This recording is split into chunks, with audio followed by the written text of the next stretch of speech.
প্রধান উপদেষ্টার সাম্প্রতিক চীন সফর ও বিমস্টেক সম্মেলনে যোগদান নিয়ে দুপুরে পররাষ্ট্র মন্ত্রণালয়ে সাংবাদিকদের সাথে কথা বলেন পররাষ্ট্র উপদেষ্টা। আমার মনে হয় এটা বাই অ্যান্ড লার্জ একটা পজিটিভ ইম্প্যাক্ট সৃষ্টি করেছে সম্পর্কের ক্ষেত্রে। পররাষ্ট্র উপদেষ্টা বলেন, ভারতের প্রধানমন্ত্রী নরেন্দ্র মোদীর সাথে প্রধান উপদেষ্টা ডক্টর মোহাম্মদ ইউনূসের বৈঠকে শেখ হাসিনাকে ফিরিয়ে আনার বিষয়টি নিয়ে আলোচনা হয়েছে। তবে ভারত এ বিষয়ে কোনো চূড়ান্ত কিছু জানায়নি।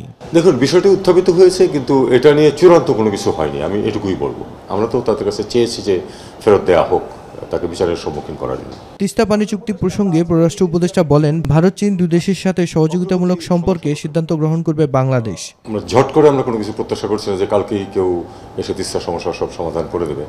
আমাদের একটা আমব্রেলা MOU আছে এই নদীর পানি একটা অত্যন্ত জটিল এবং গুরুত্বপূর্ণ বিষয়। আমরা জানি আমাদের জন্য, সবার জন্যই, আমাদের জন্য বিশেষ করে সিজনাল ফ্লো যেখানে খুব বেশি তফাৎ হয়।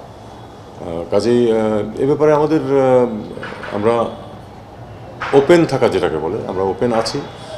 ভারতের সাথেও সহযোগিতা সম্ভব, চীনের সাথেও সম্ভব, কোনোটাতেই কোনো বাধা নেই।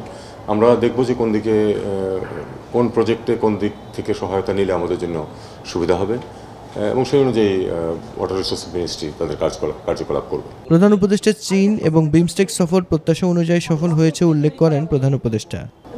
অস্বস্তি তৈরি করা যেটা, সেটা তো দুই পক্ষকেই পরিহার করে চলতে হবে, এটাই কথা। মিফতাহ গালিব, মাই টিভি, ঢাকা।